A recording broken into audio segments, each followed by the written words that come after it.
Bien, muy buenas tardes a todos los presentes, siendo las 15 horas con 15 minutos del día 21 de agosto del año 2024. El segundo juzgado de investigación preparatoria nacional, a cargo del señor juez Ubaldo Cayo de Sada, inicia la audiencia convocada en el expediente número 380-2023, incidente 5, al mismo que ha sido convocado a fin de resolver el pedido de tutela de derechos propuesto por el abogado defensor Segundo Burgos Revilla, defensor del señor Víctor Alfredo Poray Campos, en la investigación preparatoria que se le sigue por el presunto delito de homicidio calificado.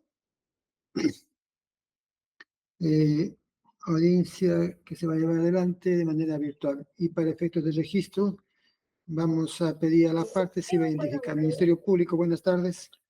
Buenas tardes, señor magistrado. Buenas tardes, señor magistrado. Buenas tardes, señor abogado. Buenas tardes, señor investigado. Rubén Osvaldo Nicama Medina, fiscal adjunto de la Segunda Fiscalía Superprovincial especializada en Derechos Humanos e Interculturalidad, con domicilio legal en Girón Santa Rosa, Emiro Quesada, número 260, piso 10, cercado de Lima, con casilla electrónica número 59518, correo institucional del despacho, mesa de partes, _ segunda fpc @mpfn.gov.p. Gracias. Bien, gracias. La defensa del señor Víctor Alfredo. Sí, buenas tardes, señor magistrado. Buenas tardes al representante del Ministerio Público, a mi defendido y al público y a los presentes en esta sala. Mi nombre es Segundo Burgos Revilla, abogado defensor de Víctor Alfredo Poray Campos, con registro del Colegio de Abogados de Lima, Norte 0789, casilla electrónica 46554, correo electrónico segundohenryburgosrevilla@gmail.com y número de celular 99 4x4 774. Gracias, doctor. Bien, gracias. Está presente el señor Víctor Alfredo. Adelante, su nombre completo y DNI.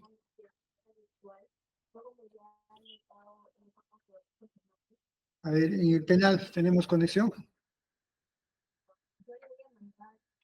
Sí, doctor, enseguida.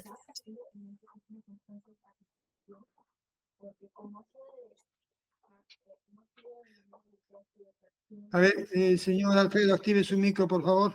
Identifíquese.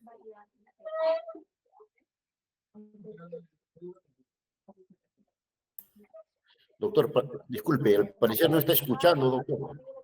A ver, especialista, por favor, ¿no está escuchando en el penal?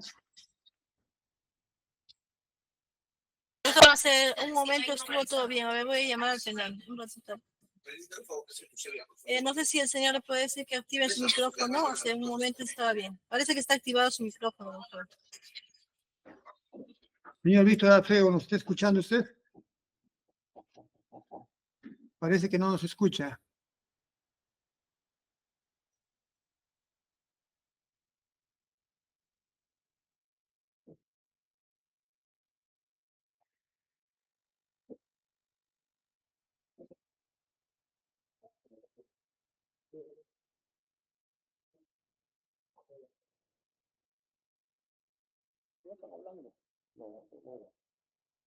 Micrófono, por favor, ¿le pueden prender? ¿Es el penal? Y bueno, ¿me escucha? Sí. A ver, por favor. Sí, adelante. Ya, doctor, ya está prendido el micrófono, doctor.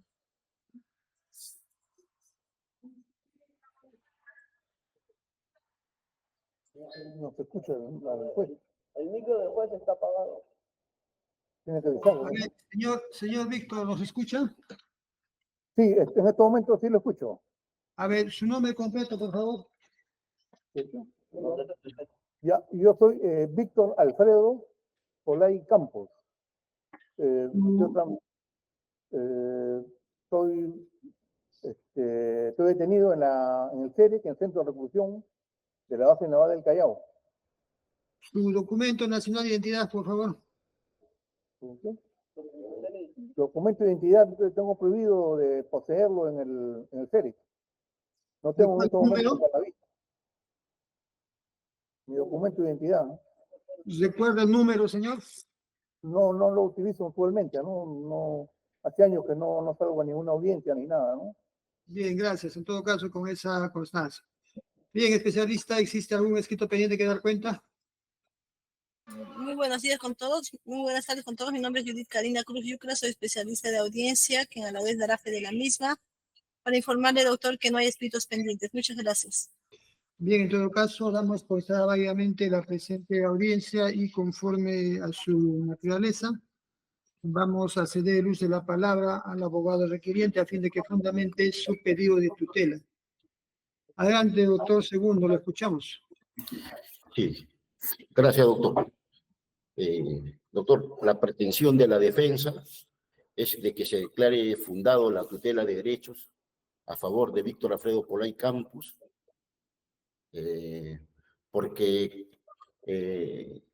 se ha vulnerado el principio de legalidad en su aspecto de tipicidad. Es decir, se ha violado un derecho a la libertad y a la seguridad que señala la Constitución en el artículo 2, inciso 24, pues la Fiscalía ha tipificado doblemente un mismo hecho. Lo ha realizado tanto como delito de homicidio calificado y también como terrorismo agravado. Así también se ha vulnerado, o el derecho que se trata de proteger aquí, doctor, es el derecho de defensa, en su aspecto del principio de imputación necesaria, por el cual, doctor, se señala de que los hechos tienen que estar delimitados y precisos, tiene que haber una identificación de los elementos de prueba y en lo que respecta el extremo que estamos cuestionando para esta audiencia es la calificación jurídica. Entonces, son dos derechos que tratamos de proteger.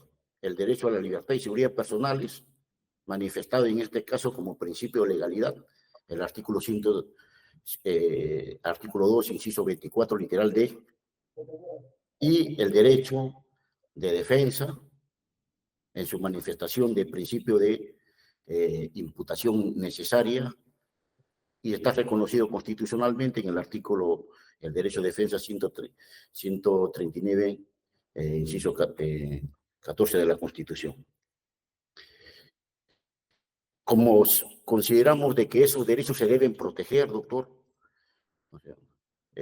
solicitamos de que se declare nula la disposición de formalización y continuación de la investigación preparatoria de fecha 18 de abril del 2023 en el extremo de la calificación jurídica, en el extremo de la tipificación, y que por tanto usted, su judicatura como órgano de garantías en este caso, le inste a la Fiscalía para que recalifique correctamente los hechos que se le están atribuyendo a mi defendido.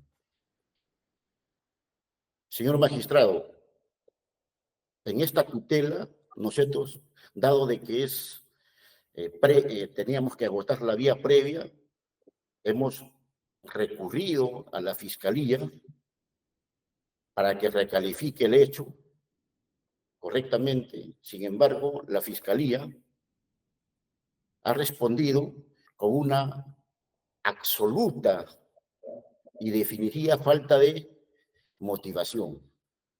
Nos ha respondido y nosotros hemos incorporado su resolución donde ha señalado de que la Fiscalía ya calificó los hechos. Doctor, nosotros no estamos cuestionando a la Fiscalía que pueda o no calificar los hechos. Es un órgano postulatorio.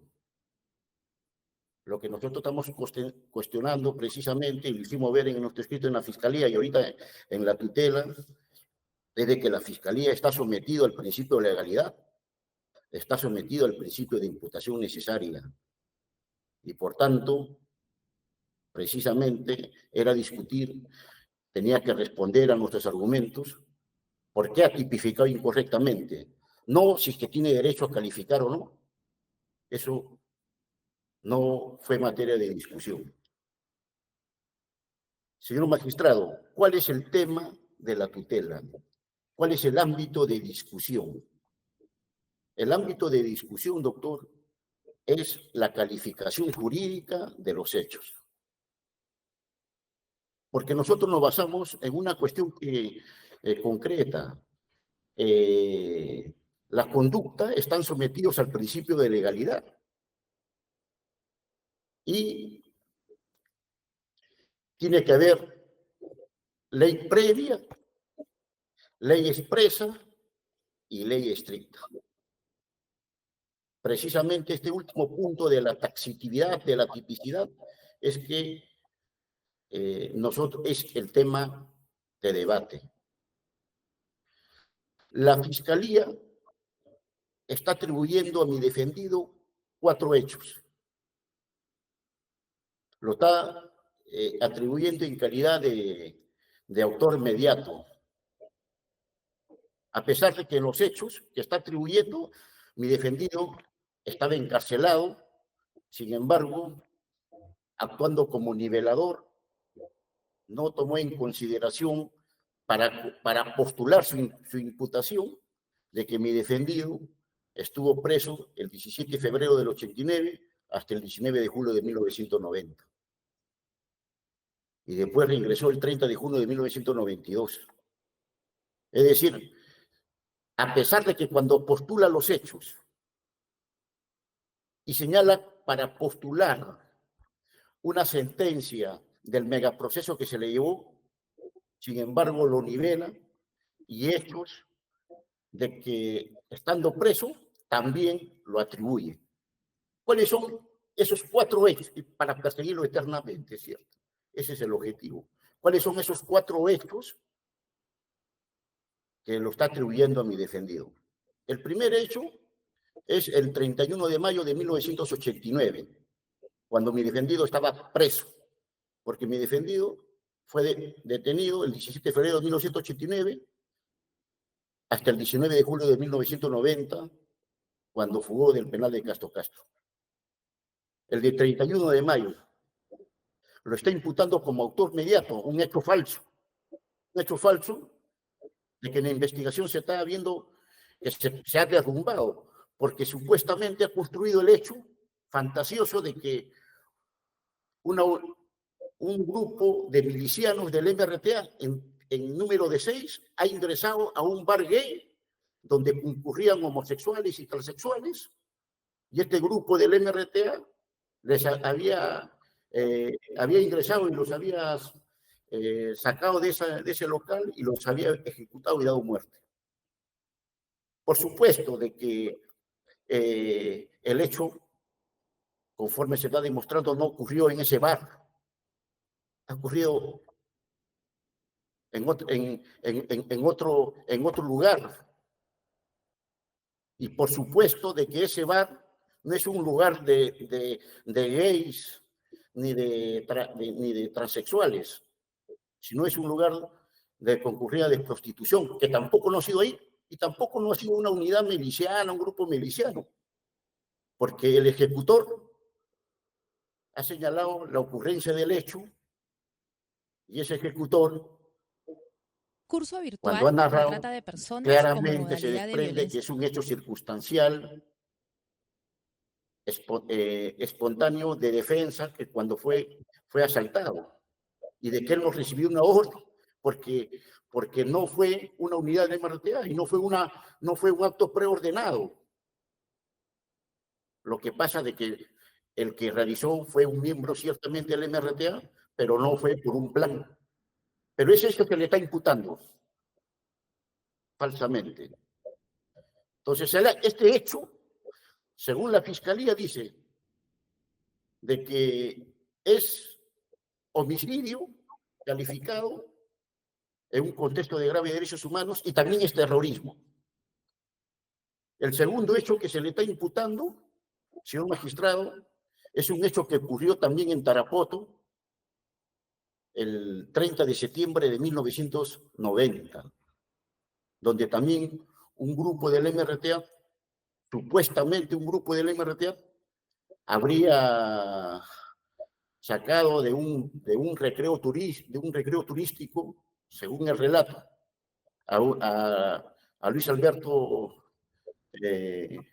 Pinchi Vázquez, que tenía la condición de homosexual, y supuestamente lo habrían ejecutado y dado muerte.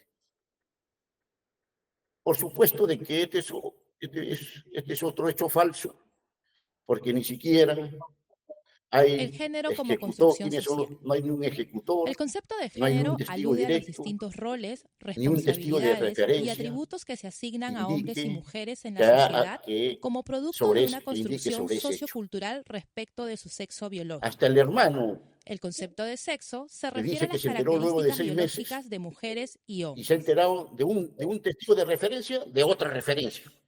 Pero se le está imputando a mi defendido ese hecho en calidad de autor mediato.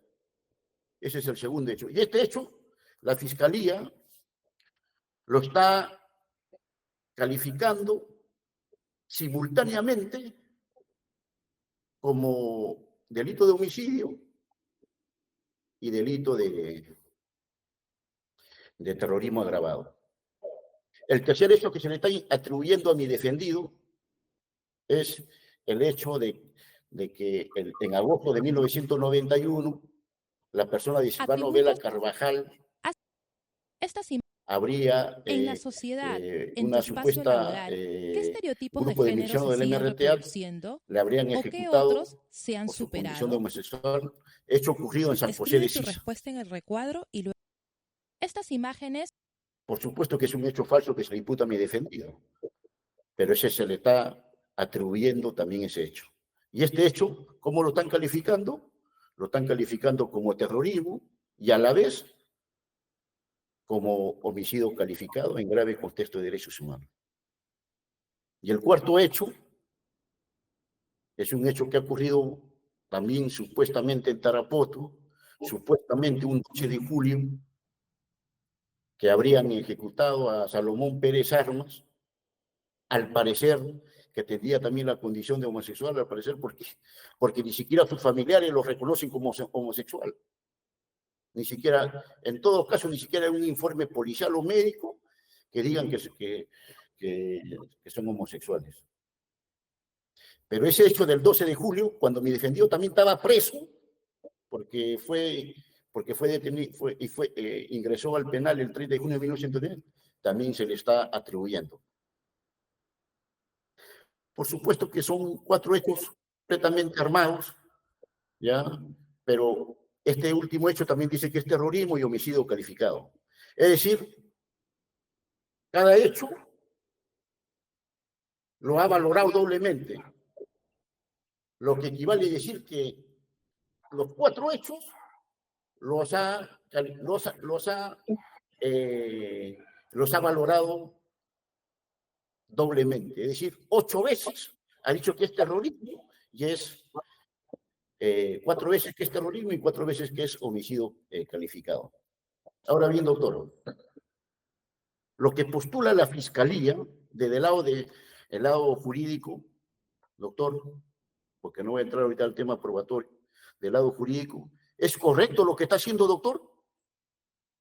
O sea, ¿se puede calificar esos hechos doblemente? Sabemos que todos estos hechos, doctor, si se le quiere atribuir al MRTA, según la historia de las imputaciones que hubo, de la represión que hubo contra el MRTA, siempre fue calificado como terrorismo.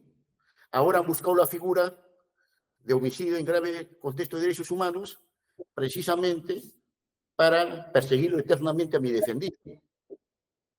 Pero veamos cómo está sometido al principio legal y fiscal y tiene que responder en esta audiencia lo siguiente, doctor. Sobre el delito de homicidio sabemos, ¿no es cierto?, cuál es el objeto de la acción, que es la vida, y el acto de eliminación, muerte con respecto. El sujeto activo, el sujeto pasivo, eso no lo vamos a analizar como acto típico, porque sabemos que puede ser cualquier persona, el sujeto pasivo tiene que ser una persona, la conducta, ¿no es cierto?, es dar fin a la vida y se puede utilizar cualquier medio típico. ¿Cierto? Entonces, pero ese es el homicidio. Y el terrorismo ya ha sido zanjado la discusión en el Perú. Recordemos de que la insurgencia armada se desarrolló en 1980 y principios de los 90. Y el Estado lo persiguió como delito de terrorismo. No lo persiguió como delito de homicidio simplemente, sino como terrorismo para darle mayor gravedad. Entonces, sacaron desde 1981 diversas leyes que culminaron con la ley fujimorista de la ley 25475. Es decir, el Estado planteó la represión como delito de terrorismo para darle la máxima gravedad y no como delito de homicidio, precisamente porque la pena era menos. Y así mi defendido fue condenado por delito de terrorismo por todos los hechos desde 1982 hasta 1992. Ahora, ¿cuáles son los elementos del tipo de terrorismo? Para después compararlo con el delito de homicidio. Según la teoría del delito, primeramente el bien jurídico, el elemento del bien jurídico. Según el Tribunal Constitucional y su sentencia 010-2002, de fecha 3 de enero del 2003, que sirvió para anular todos los procesos de terrorismo con fiscales y jueces secretos, precisó ahí la figura de terrorismo, pero también lo hizo en una sentencia anterior, que es la sentencia 05 del 2001, del 15 de noviembre del 2002. Entonces, el bien jurídico, doctor, está zanjado la discusión que el bien jurídico es son diversos bienes, porque la conducta es pluriofensiva. Es decir, es contra la vida, el cuerpo, la salud, contra la seguridad de la sociedad, contra la seguridad del Estado, contra los medios de transporte, contra la fuente de energía. Entonces, pero, conforme dicen estas sentencias, sobre todo la 005, para diferenciarlos de los delitos comunes, de la criminalidad organizada de delitos comunes, el fin es un fin político. Porque todos se ordenan en función de eso, porque la insurgencia armada buscaba el derrocamiento del orden del régimen político ideológico que estaba establecido en la Constitución. Era una violencia contra el Estado a través de la comisión de delitos, por supuesto, de delitos comunes. Pero lo diferenciaba precisamente el terrorismo y no lo ponía un delito común desde siempre, los delitos de homicidio, lesiones, secuestros, contra el patrimonio, daños, contra el Estado, contra la sociedad. Pero lo reunió en delito de terrorismo para darle gravedad y le dio una articulación. Y el que lo articulaba precisamente era el fin político. Ese es en primer lugar, sobre el bien jurídico.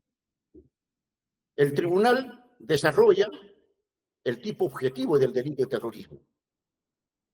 Y ha dicho de que lo ha explicado detalladamente y lo ha clasificado ahí en el tipo de objetivo, los actos típicos, los medios típicos y el resultado típico. Ahora, ¿qué dice el tribunal? De que estos tres elementos del delito de terrorismo necesariamente tienen que concurrir, porque si falta uno, no se da el delito de terrorismo.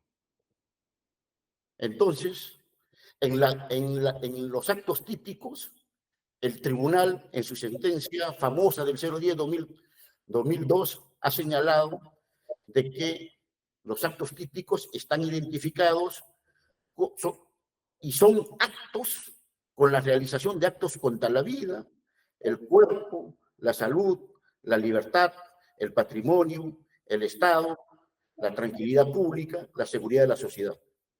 Es decir, el tribunal, en sus propias palabras, textualmente lo expreso, ha señalado de que los actos típicos de terrorismo son otros tanto de la comisión de delitos contra la vida, o sea, homicidios, lesiones, atentados contra los edificios públicos, contra los medios de transporte, contra el Estado. Por consiguiente, en el acto típico, Concluyendo, por favor, concluyendo. en los actos típicos del delito de terrorismo está incluido el delito de homicidio. Está clarísimo. El otro es los medios típicos o llamados por la doctrina los medios catastróficos. Es decir, el empleo de armamento, de artefactos explosivos, material explosivo o de otro medio que cause estragos o grave perturbación a la tranquilidad pública, a las relaciones internacionales, a la seguridad de la sociedad o al Estado. Y el tribunal mismo ha dicho que hay dos aspectos del medio comisivo, del medio típico. Son medios que están previstos en la ley por un principio de taxatividad. Es decir, tiene que haber armamento, o sea, armas, pero también tienen que ser idóneos para causar precisamente el estrago y afectar la tranquilidad pública en términos graves o las relaciones internacionales o la seguridad del Estado o la sociedad. Y el resultado típico que, según el Tribunal Constitucional, es una exigencia objetiva del tipo penal. El que cause, el que crea, provoque o mantenga un estado de zozobra, alarma o terror de la población o un sector de ella. Entonces, ese es el tipo objetivo. Y el tipo subjetivo es la intencionalidad, la voluntad de afectar precisamente esos bienes jurídicos. Ahora, señor magistrado, es visible aquí la interpretación, o si se quiere, en lenguajes de cierta doctrina, que aparentemente puedan concurrir dos tipos penales, aparentemente. Pero es una cuestión, en verdad, de interpretación, de tipicidad. Desde un punto del bien jurídico, el terrorismo es actos contra la vida y el cuerpo y la salud, es decir, la comisión de delito de homicidio. Y desde un punto de vista de los actos típicos, es la comisión del delito de homicidio. Es decir, el delito de homicidio como tipo penal, porque ese desgrave de derechos humanos, me anticipo, es un elemento contextual que supuestamente para efecto de prescriptividad está planteando la Fiscalía, pero acá estamos en un asunto de tipificación. Entonces, el delito de homicidio está incluido o es abarcado por el delito de terrorismo. Entonces, señor magistrado, los 4 hechos donde se postula de muertes, ¿no es cierto? Es un elemento del tipo penal de terrorismo, por supuesto. Entonces, la interpretación es acá, son figuras que se incluyen, tiene que ser uno o más. Y según la historia de cómo el tratamiento que se ha hecho, sería un delito de terrorismo. También por una exigencia teórica, conceptual, señor magistrado. Hay un principio que se llama de consunción. Cuando hay dos tipos penales y uno es abarcado por otro tipo penal más grave que tiene otros elementos, aparte del que es abarcado, entonces el tipo penal más grave desplaza al tipo penal menos grave. Porque si no, doctor, esto tendría y desde un punto de vista es importante precisar bien la tipología para nosotros apuntar y no dispersar nuestros esfuerzos de derecho de defensa. Además, para que haya una situación de coherencia, porque toda la vida la insurgencia ha sido calificado como terrorista. Ahora está calificado de otra manera. Entonces, si se califica de otro modo, es decir, está injustamente detenido por terrorismo. Entonces, señor magistrado, Lo que estoy sosteniendo es una cuestión clara. Aquí son dos figuras penales que se excluyen abiertamente, y de que el tipo penal de homicidio está incluido en el tipo de terrorismo. Por tanto, doctor, pido de que se declare fundado y que se recalifique los hechos imputados por la Fiscalía. Eso es todo, doctor. Bien, muchas gracias, señor abogado. A ver, hemos trasladado al Ministerio Público, señor fiscal, su posición. Señor magistrado, de acuerdo al apartamiento previsto en el artículo 71 del Código Procesal Penal, se encuentra debidamente debilitado la tutela de derechos. El señor abogado de Víctor Polay Campos ha oralizado argumentos de defensa que no corresponden a la pretensión que ha realizado ante su judicatura. La audiencia de tutela se cuestiona los elementos probatorios obtenidos mediante procedimientos ilegales o viciosos, y que una vez comprobada esa ilicitud, el juez determine su exclusión como medida correctiva o de protección.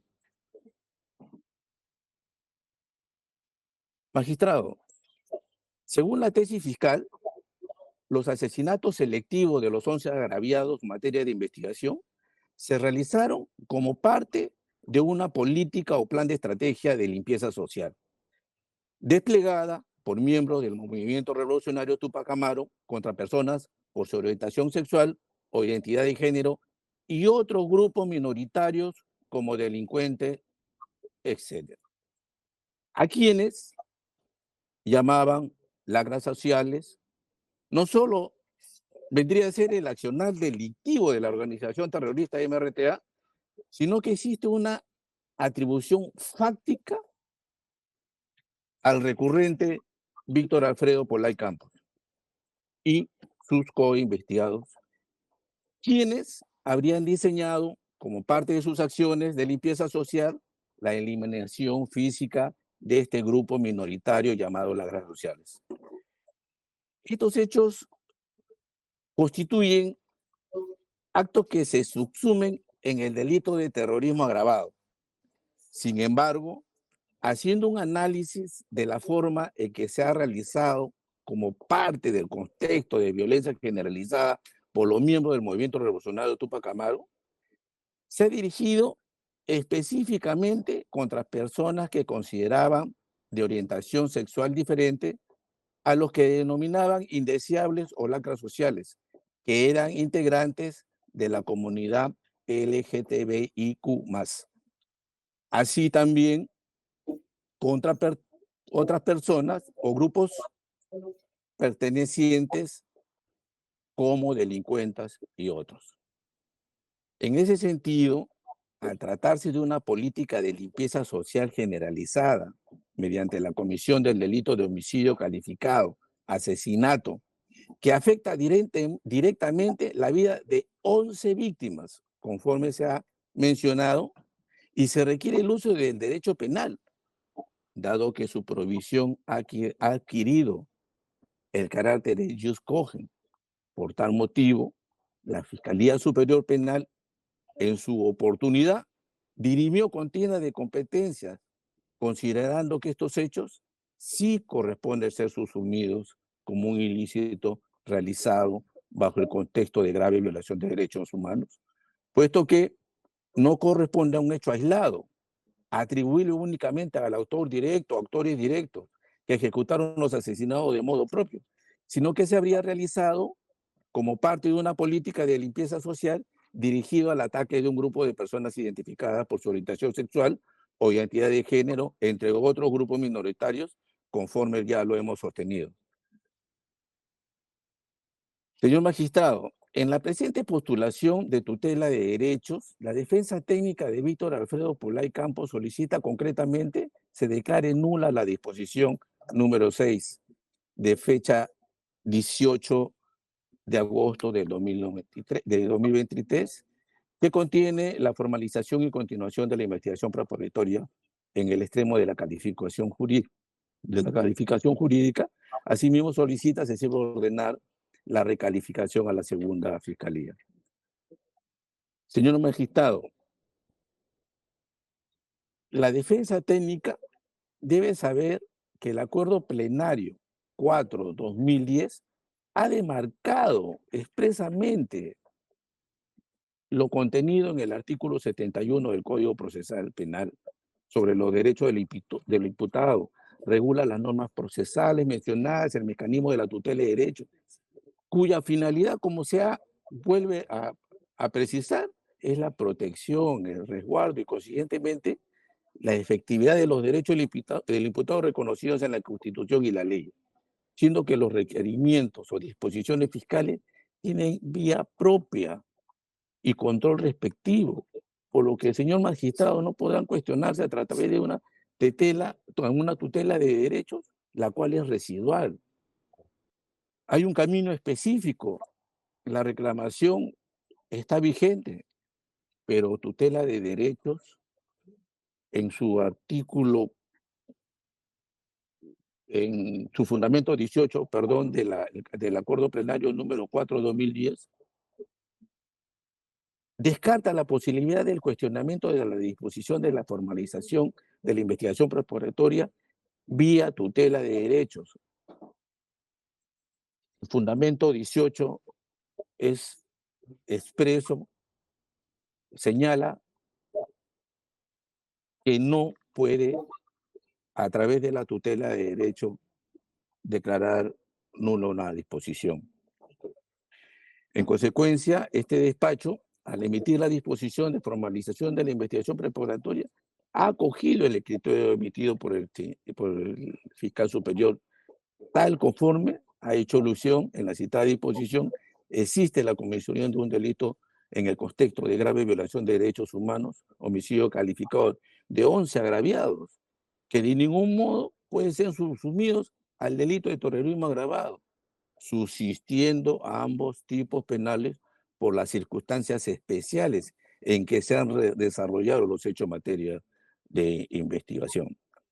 Por consiguiente, señor magistrado, de la escriturización y oralización de la defensa técnica del investigado Víctor Alfredo Polain Campos, lo que pretende la defensa técnica es una recalificación y una fundamentación jurídica que está siendo sujeto en la presente investigación preparatoria.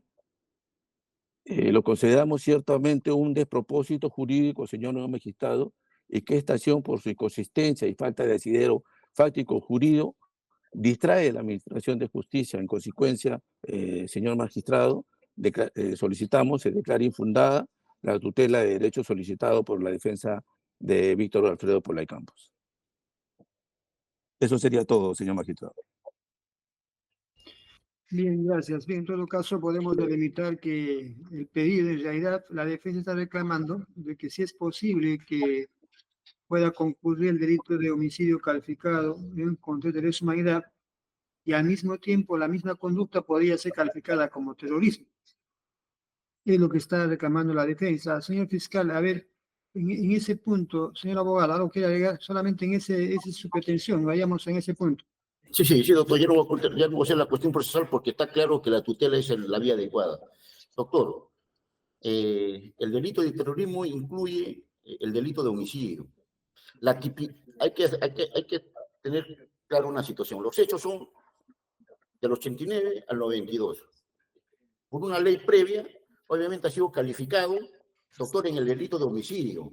No olvidemos, es la tipificación que ha hecho la Fiscalía y delito de terrorismo. El elemento contextual no forma parte del tipo penal. El elemento contextual que se está discutiendo en la investigación y que nosotros lo estamos derrumbando, doctor, claramente eso no forma parte de la tipicidad, porque si formaría parte de tipicidad, entonces, por el principio de ley previa, entonces eso no se aplicaría a mi defendido, porque recién entró en vigencia mucho después, en el año en 2003. Entonces, el elemento contextual, ¿por qué lo colocan? Para la imprescriptibilidad, para eso lo colocan. Entonces, el fiscal tiene que definir, porque el terrorismo son la comisión de delito de homicidio. Ese es lo concreto. Entonces, ¿cómo yo voy a poner delito de homicidio y delito de terrorismo?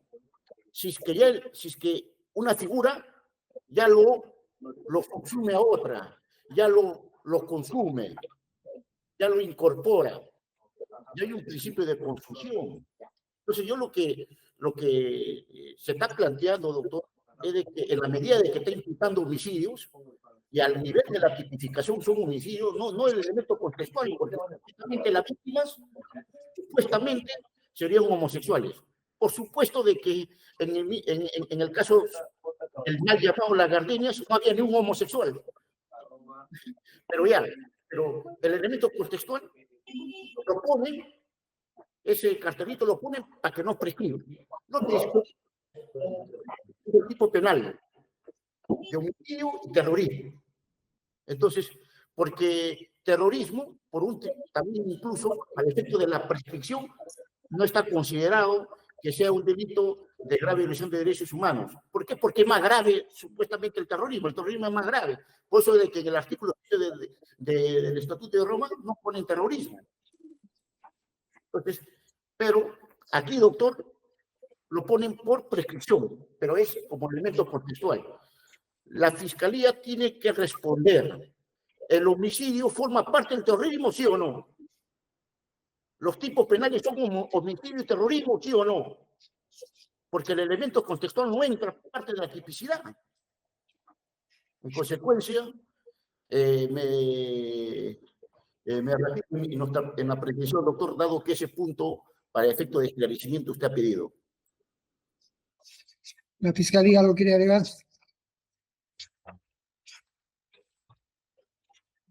Un micro, doctor, no lo escuchamos. Señor magistrado, debe quedar claro que la disposición que se pretende declarar nula es una atribución unilateral del Ministerio Público y no puede ser impugnada ni dejada sin efecto por una vía residual como es la tutela de derecho. Eso sería todo, señor magistrado.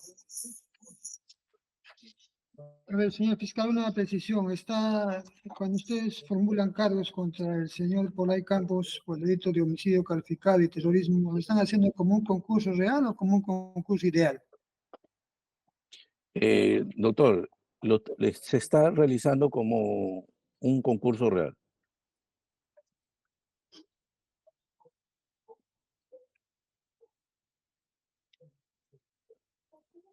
Un concurso real. Bien. Bien, en todo caso, estando los argumentos vertidos, correspondería emitir pronunciamiento. A ver, teniendo en cuenta que la defensa solicitaba la presencia de su patrocinado, ¿el señor Víctor quiere agregar algo en esta audiencia? ¿Sí?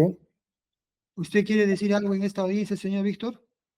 Sí, por favor, señor magistrado, si pudiera gozar con su tolerancia para que pudiera explicarme yo sobre este tema que me atañe. Quisiera hacer uso de la palabra. A ver, en todo caso, solamente poner en contexto, su abogado defensor, estamos en una audiencia de tutela de derechos. Lo que estamos discutiendo es un tema el abogado su abogado reclama una falta de tipificación y una falta de imputación. Su abogado indica de que la Fiscalía, cuando le formula cargos por estos homicidios, debió haber solamente formulado cargos por terrorismo y no por homicidio calificado. Y la Fiscalía dice que no, que sí es posible denunciar o investigar por ambos delitos. Eso es lo que estamos discutiendo en este caso. A ver, lo escucho, señor Víctor, en ese contexto. Sí, bueno, yo lo que podría hablar es sobre mi experiencia, ¿no? De lo que yo tengo 33 años y medio de prisión y debería salir dentro de un año y medio en libertad. Y durante todo ese tiempo que yo he estado en prisión lo he hecho en la base naval del Callao, en condiciones muy difíciles y duras. Sin embargo, cuando estoy a la puerta de salir en libertad, aparece una nueva acusación que pretende culparme y sentenciarme por 35 años más, lo cual afecta obviamente a la estabilidad jurídica, ¿no? No hay ningún respeto por las sentencias y simplemente lo que se busca es impedir nuestra salida, ¿no? A mí me preocupa mucho esta situación porque entonces no hay estabilidad para nadie, ¿no? Por otro lado, tengo que señalar que este tema del más llamado caso de la Gardenia fue tratado en el megajuicio en la sala del honorable juez Talavera. Fui interrogado yo por la sala, fui interrogado por el fiscal, por el procurador de ese entonces, y ellos al final no señalaron ninguna acusación, porque no consideraron que existían pruebas o indicios de que la dirección del MRTA hubiera estado detrás de los crímenes que habían ocurrido en Tarapoto. Y en este caso fue preciso el juez Talavera y la sala diciendo de que no, que la autoría inmediata, no había autoría inmediata por estatus. Tenía que demostrarse que uno estando en prisión tenía el control, el dominio de la organización. Y por otro lado que había ordenado los hechos. Y aquí no había nada de eso. Y por otro lado, también quiero señalar, señor juez, de que ante la sala del doctor Talavera me condenó a 32 años, porque reconoció en mí que había colaborado con el juicio en el esclarecimiento de los hechos, que había pedido perdón a las víctimas y que había señalado mi vocación democrática al decir que ya la lucha armada no iba, ya no tenía ninguna vigencia, no solamente en el Perú, sino en América Latina. Y llamaba a mis ex compañeros, a mis ex amigos, a incorporarse a la vida democrática del país dentro de las leyes y la Constitución. Y entonces, tomando en cuenta estas consideraciones, el juez Talavera y la sala me condenó a 32 años. Yo estoy condenado a cadena perpetua. Y el tema de las gardenias, el mal llamado tema de las gardenias, se vio en este caso. Se discutió el tema. Sin embargo, no se encontraron ningún indicio de que hubiera sido orden, y menos aún que estuviera constituido en los documentos del MRTA. Yo escucho, por ejemplo, al doctor Anicama hablar de limpieza social, de los indeseables, los planes del MRTA. No hay ninguna prueba, no hay ningún término de esa naturaleza en los documentos del MRTA. Y si quieren mis entrevistas, en mis conferencias de prensa, mías o de otros compañeros, no existe el término limpieza social, no existe el término de indeseables. Eso solamente ocurre en la cabeza del señor Anicama, no ha ocurrido en ninguna otra parte. Pero sin embargo él lo repite, cree que a fuerza de repetir se va a volver cierto eso. Es totalmente falso. Por otro lado, nosotros hemos presentado muchos el esfuerzo de presentar historiadores, sociólogos, politólogos, dirigentes políticos, donde señalan que no existe en ningún momento en la política y en los documentos del MRTA nada que tenga que ver con limpieza social. La Fiscalía no presentó a ningún científico social con cierta seriedad o renombre como lo hemos hecho nosotros. Entonces está basado en hechos totalmente falsos que lo que buscan, y eso quiero decirlo con toda franqueza, señor juez, usted debe valorar, es impedir mi salida después de 35 años presos. Y se pide postergación de la investigación que ya tiene 8 años. El año 16 al año 24 tiene 8 años. ¿Por qué piden postergación? Para esperar que en el momento que yo saque en libertad se pida mi detención. Entonces, no les interesa la verdad. Bien. Les interesa simplemente impedir la salida. Yo creo, señor juez, que el Poder Judicial es una de las baluartes de la democracia, debe hacer que prevalezca la verdad, que debe hacer que prevalezca la justicia, ¿no? Porque yo siento que soy una persona afectada, ¿no? En este momento soy una víctima, que estoy cumpliendo 33 años y medio de prisión, y a puerta de salir se me quiere condenar otra vez a 33 años de prisión, o 35 años de prisión. Más aún, cuando ya el juez Talavera ha dicho de que no existe autoría inmediata por estatus, sino que tiene que demostrarse que se tenía el control, el dominio de la organización y que se dio la orden. Porque cuando sucedieron los Señor, ya hechos de está repitiendo por lo menos. Sí, señor juez, yo quisiera señalar también para que usted sea de su conocimiento, por último, para terminar, de que detrás de esto, en realidad, está la venganza de una persona, que es el fiscal Mirko Ruiz, porque su padre fue asesinado por el MRTA. Yo entiendo su dolor, entiendo sus deseos, digamos, su rencor, pero él no puede, él como procurador, porque él fue elegido procurador del Ministerio del Interior el año 2015. De los pocos meses, en 2016, ya estaba haciendo una acusación contra nosotros. Y a lo largo de los años ha ido cambiando. Primero dijo que era para el terrorismo, después dijo que era, ahora dicen que es Señor, concluya, homicidio. señor Víctor, este no es tema de debate. Concluya, por favor. Sí, sí, entonces detrás de eso está este objetivo que yo creo que por un criterio de ética debería abstenerse de la Procuraduría porque no puede ser objetivo, no puede ser una persona neutra, no lo podría hacer porque tiene, pues, sabe el dolor de la muerte de su padre, ¿no? Y por eso está detrás de tratar de impedir que uno salga en libertad. Yo quiero que, lo digo esto con toda franqueza para que usted lo conozca, ¿no? Que usted conozca de dónde viene, de dónde se origina todo esto, ¿no? Y qué hay detrás de todo esto, ¿no? Porque al final de cuentas, hasta ahora, señor juez, no, la Fiscalía ni la Procuraduría ha mostrado ninguna prueba, ni un testigo directo. No hay nada que diga que el MRTA y nosotros hemos una política de limpieza social, ni indeseable, ni nada por el estilo. Todo lo contrario. Y yo le aviso también, señor juez, que yo no me voy a acoger a ninguna norma, a ninguna ley que salga, que impida que siga la investigación, ¿no? Porque yo soy inocente, considero que soy inocente. Por eso que no me voy a acoger a ninguna ley, así que por ese lado no debe haber ninguna preocupación. Nosotros vamos a continuar en la investigación porque vamos a seguir demostrando de que la razón está a nuestro lado, la justicia está a nuestro lado, la verdad está a nuestro lado. Solo esperamos que tengan ustedes la abertura y la tolerancia para escucharnos y todos tenemos la confianza en el Poder Judicial que impedirá que prevalezca el odio, el rencor, que prevalezca la tergiversación, la mentira o la calumnia, ¿no? Eso es lo que quiero decirles, señor juez. Muchas gracias por escucharnos. Sí, señor. Vamos a tomar nota de lo indicado. Bien, en todo caso, correspondería emitir pronunciamiento. Vamos a revisar la disposición de formación de investigación preparatoria que está siendo cuestionada por la defensa, en los términos que se encuentra planteada, y la decisión se va a notificar a las casillas electrónicas de los señores del abogado y del Ministerio Público. Vamos a dar por concluida la audiencia, siendo las 16:10. Buenas tardes, la audiencia ha concluido. Buenas tardes. Muchas gracias, buenas tardes con todos. Permiso. Buenas tardes, compañero.